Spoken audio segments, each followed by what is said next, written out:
All right. I'm a very visual person, and so it's important that I be able to see. So I want to say something before I start with my slide package. Christy Fowler, who is herself a deafblind woman, is unfortunately unable to be with us today just because of the weather. It's unfortunate because I know that she would have made such an impact on you, and I was prepared to do the hand-over-hand tactile interpreting for her. So it feels a bit funny to be on stage without her. Because she has just been a tireless advocate for breaking down those barriers for people who are deaf and blind. She wants to do anything and everything, and I've worked with her for some 13 years, and I just know that she never stops inspiring me in terms of the ways that she'll break down barriers and do things. As a deaf person, I'm pretty good at breaking down my own barriers and making my way through life, but Christy as a deaf-blind woman is simply phenomenal. Now, one more thing I want to say about that as well, too, is I won't be able to hear any applause that you might offer. So if you'd like to clap at the end, I'd ask that you do it visually. Just raise your hands, wiggle your fingers, that'll do it, just like that. Terrific. Great, thank you. So let's start with deaf pride. So deaf people don't often identify themselves as having a disability, and certainly their disability is invisible. If you didn't know any better and you passed me on the street, you would be unknowing that I'm a deaf woman until I raise my hands. So you could pass deaf people in the store, but deaf people are very visually attuned. If I look over, I'll be able to know if somebody's signing in my region and no one. But other times, if somebody's speaking to me and my back is turned, I'll have no idea that they're talking to me. But people will have all kinds of accommodations. They can write back and forth. These days, I'll just take out my iPhone and start to text. I mean, people find that a bit odd, but I'll place a text and then they'll understand what it is I'm trying to order in a fast food line. So communication accessibility is always the issue, but it's just a different kind of way of communicating. So I've left you with these couple of quotes. So I. King Jordan was the first deaf president of Gallaudet University. And at that time, there was a worldwide protest because the final two delegates for the presidency were both deaf and another one was hearing. The Board of Governors chose the hearing person. It was 1988, and the world erupted about why on earth would you choose a hearing person over an equally qualified deaf person? Why is it that you would make that selection? So students went to the streets, and we had a movement called Deaf President Now. And really, I. King Jordan was then appointed as the first deaf president of Gallaudet University, and this was a quote that he made during his inaugural speech. Deaf people can do anything hearing people can do, except hear. And that certainly applies to everything that we say when it comes to culture, when it comes to pride, when it comes to self-identity. My second slide wants to emphasize the nature of visual people of the eye, deaf people. And so we see a piece of art here describing pride, and the letters spell out American Sign Language, ASL. And so certainly we are proud of our language, but not just our language. We're also proud of our identified culture. And that's a culture that's worn on the inside and visible on the outside. I'll say a little bit about our deaf history. Two very significant figures in history, Alice Hopkins Gallaudet. Alice Coxwell was a student of Thomas Hopkins Gallaudet in 1817. And Thomas Hopkins Gallaudet recognized that Alice, as a deaf child, could learn to communicate, but there was no education at that time. Those people who were the elite had access to education, but those people who came from rather different circumstances had no access to education. When Gallaudet met Alice, he decided that he would found the first American school for the deaf. So that was the birthplace of deaf education. And today this school is called Gallaudet University, and it is still the world's only university that is entirely designed for deaf people. I'll also introduce you to Laurent Clair. Laurent Clair, again, outstanding deaf leader and well revered in the history of deaf education, because Claire went to France And at that time, French Sign Language was recognized. I want you to understand that sign languages are not international. French Sign Language, American Sign Language used in Canadian and American deaf communities. So Laurent Claire went to Paris, learned about the education of the deaf, learned about French Sign Language, and brought some of those methods back. So today, the deaf community identifies with these people who helped bring deaf education to deaf minds. Nancy Rourke, a deaf artist, she's an outstanding artist, and if you just Google her on the website, you'll see all kinds of art products that she's produced. So all of this relates to deaf pride, because if you look at it, I'll just point to these. If you see the purple X's on the slide. So if those things were not there, you would have all kinds of barriers. With no ASL, a barrier. Take away the no with ASL. And so all of these things speak to accomplishment and success. And a picture is often worth 1,000 words. And so her art really speaks to the pride that deaf people have in their language and culture. This next slide speaks to, again, famous deaf people. If you think about the composer, Ludwig van Beethoven, who was deaf. I don't know if many of you people have noticed as well too, but in the music that he's scored, sometimes you hear very, very strong movements played on the piano. So if you, for example, look at the Fifth Symphony, very, very talented symphony, but there's a great deal of percussion in it, there's a great deal of forced piano movement in it. And in terms of the audience clapping, he could never hear people clapping. And so I wonder, way back when, how did he know? If people had visually clapped, like I'm going to ask you to do today, he would have heard that, but I don't think he heard any applause for his work. Sign Mark, a Finnish rap artist, very current musician.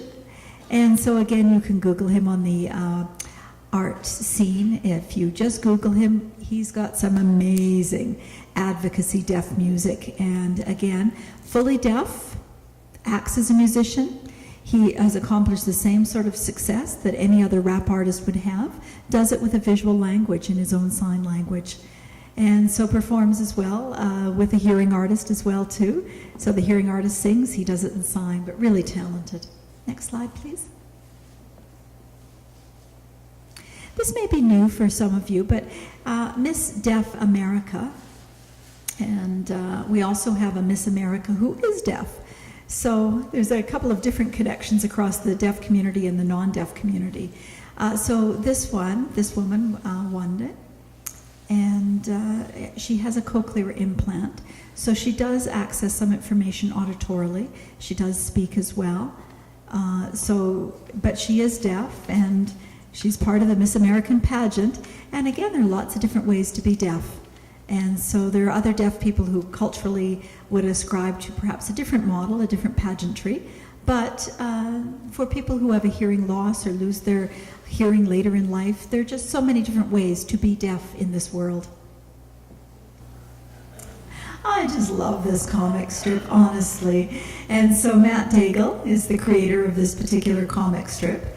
And with his wife, who is an interpreter, so Matt's deaf, wife is an interpreter. And so what you see depicted in this, you see Eric, who is the child of a deaf adult. So it's how this child perceives the world, which is a little bit different, but perceives it visually. And Eric meta comments on his life. So he's the voice of his deaf father in this comic strip. And sometimes the way you see it, it's a bit ironic. And the father says, "What on earth did you say, Eric?" But here you have that depiction of voice.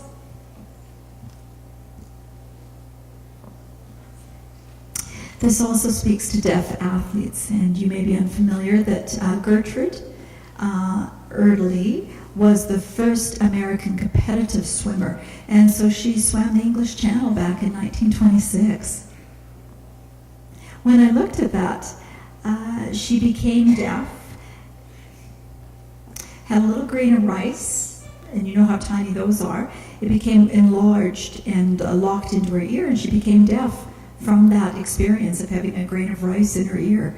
But deaf people become deaf from all kinds of different reasons. It could be an illness, it could be rubella. For her, it was a grain of rice. So, well-known swimmer, competitive swimmer, well-respected in the swimming world. Matt Hamill, current athlete as well, too. You may know the Hammer. And so, very famous boxer. Competes in UFC. Won a number of fights. Lost a lot of fights as well. Retired shortly after winning, but again, the deaf community feel a great deal of pride because, again, he looked at the opportunities and grabbed it. So deaf people can be involved in any sport possible. If that's what you want, go for it. And Matt's been one of those leaders. These are competitors on reality TV. And so you see my fiance, I mean, I'm just kidding, right? But I wish we'd been on that race, but we weren't. But the actual athletes on the Amazing Race competitor, you see Luke and his mom Margie. And so they competed on the Amazing Race back in 2009.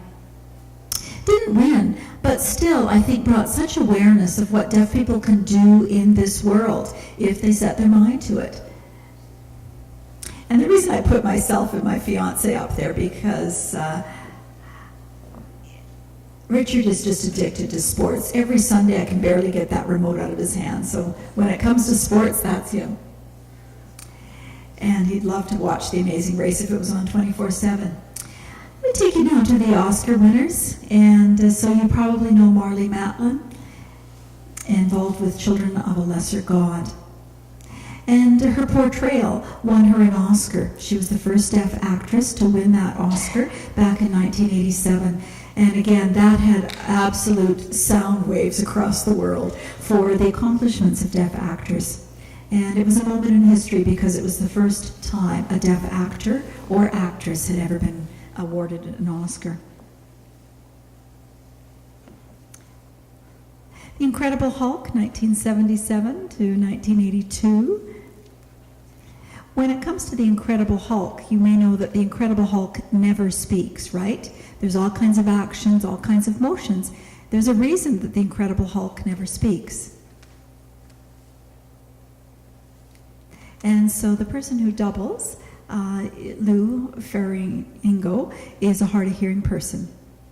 And of course, it doesn't require any dialogue or speech in order to be that double, so he is that.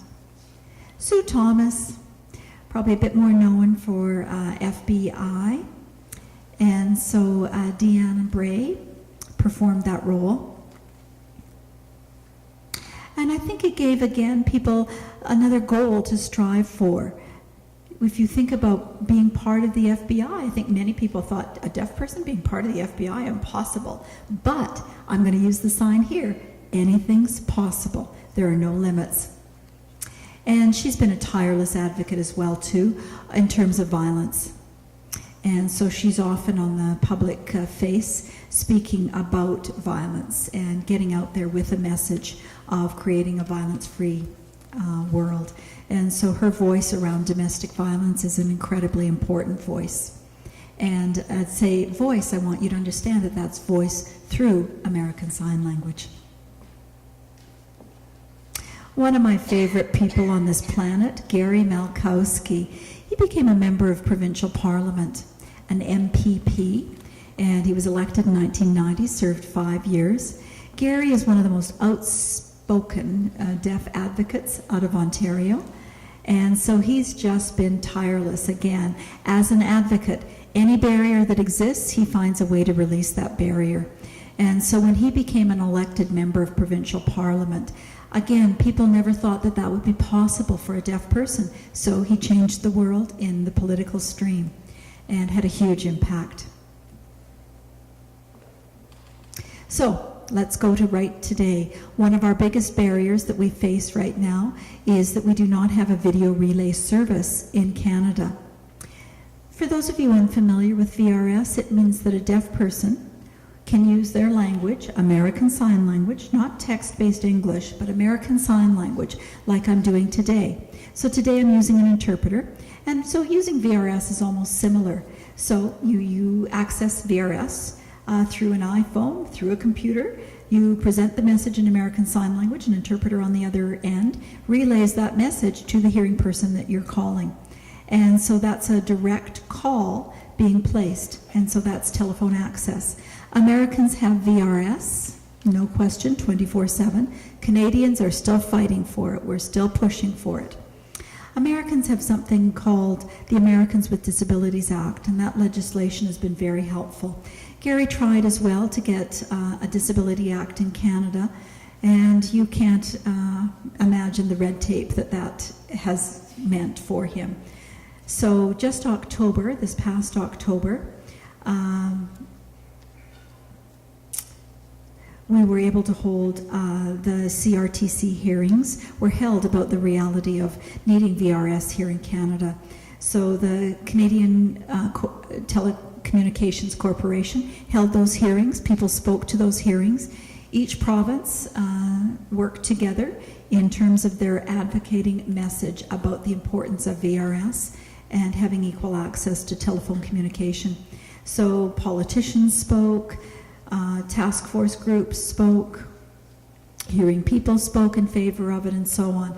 So people wrote their letters, lobbied and lobbied and lobbied. And so the hearings lasted for 1 week in Gatineau. We all watched them being live streamed. It was a really important week in deaf history, and now we await the decision of our federal government. So we're hoping for a positive decision that will result in equal access for us to have telephone communication. There is text now for 911 for emergency services because, again, deaf people have no access to the telephone. So this was our old method of using a TTY, but nobody walks around with that device anymore.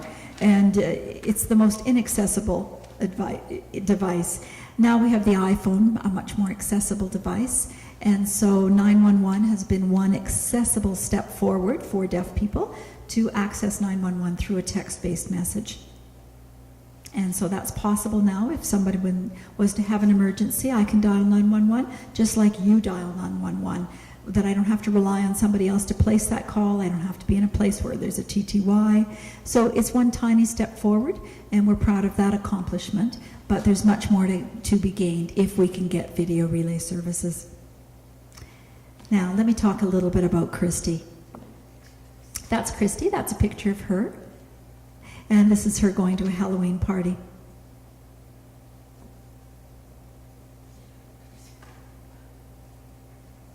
Christy's mother recently passed away a few months ago, sadly, and she had a very close relationship. I had a close relationship with that family as well.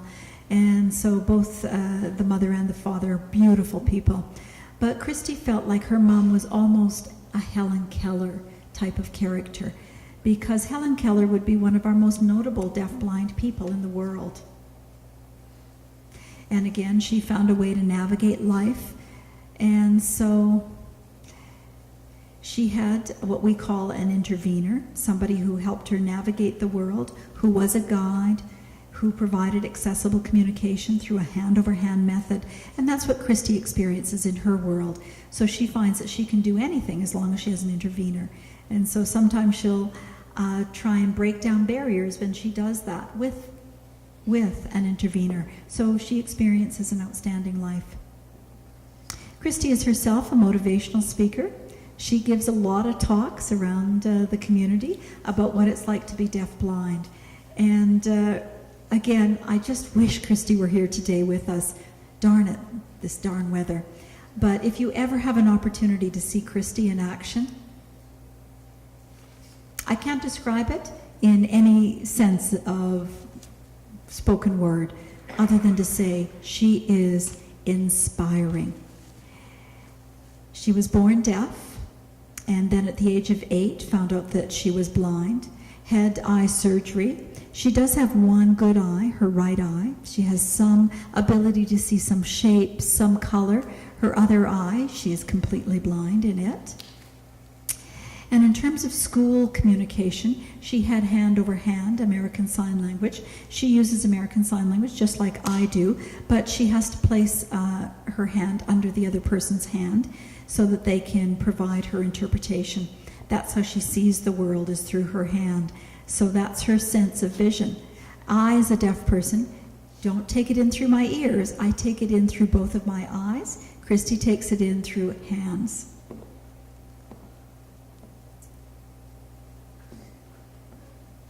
This is Christy with one of her interveners, and she enjoys setting up parties. She is the hostess with the mostest. She's a social butterfly. She has friends from all walks of life, and as soon as she meets somebody, she talks about her life story. She shares that widely. She's so wonderful. And when she has people come to visit her in a social environment, I think it's one of the ways that she really shines.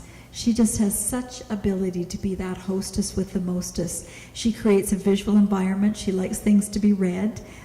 She likes yellow because those are two colors that she can see, and that gives her the independence around her own home, so she knows where everything is. Next slide.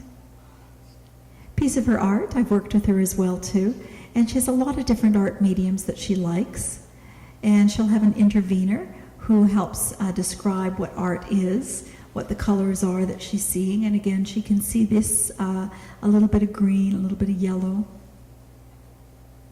And so some of her paintings she's also sold for monetary gain.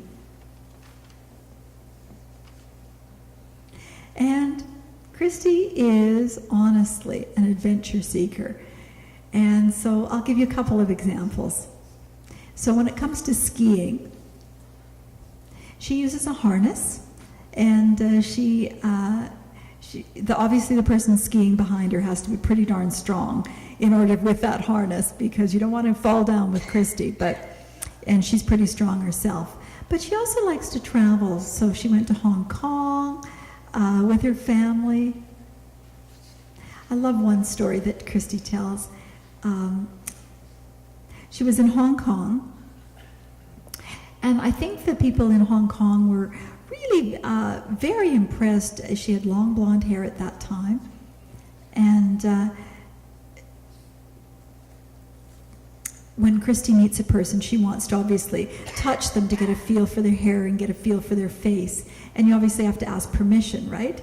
But that was very new to people that she was meeting there, because Christy didn't quite have the social niceties down, that you couldn't really touch them in the same ways that she wanted to do that. So it was a cultural experience for her to figure that out. In Scope, we've got a movie of her skydiving, and we can't show that today, time doesn't permit. But again, if you do visit Scope, you can see her parachuting out of an airplane. An amazing experience for her, amazing. So she did a tandem dive with an instructor, and the intervener explained everything in terms of safety and so on, how this dive was going to go. And so if you can imagine a deaf-blind person, and she had to get on the floor, right, and the intervener had to get on the floor with her, demonstrate absolutely everything about how she was to be able to move through the air and so on. And her mother and her both did the dives, pretty darn successful. Very happy moment for Christy. But Christy said, I don't know, these gloves, they don't fit right. I think next time you're going to have better gloves for me. So she's always got feedback no matter what adventure she's got on her plate. But that's a bit about Christy. That really, I think this phrase sums it up. The sky is the limit for this girl. She likes no barriers. And I maybe forgot to say this in the beginning about the sign theater that we do. So before we hosted a sign theater, I was the director, and unfortunately our sign troupe was folded.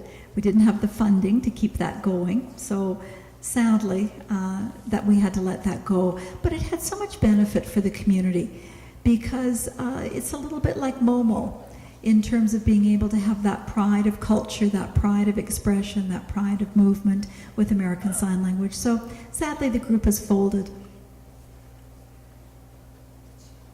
And I also work with Scope, and I'm on maternity leave, but somehow I still seem to be working. I don't know how people joe me into that. Really, it's a pleasure to be part of today's celebrations. But I'm a coordinator there for people who are deaf and have additional disabilities. And so again, if you're ever interested in understanding a bit more about some of our clients who are deaf-blind, or if you're interested in learning about American Sign Language, we hold classes there as well. And so please feel welcome, come over, meet us, get to know what we're all about. So keep calm and sign on.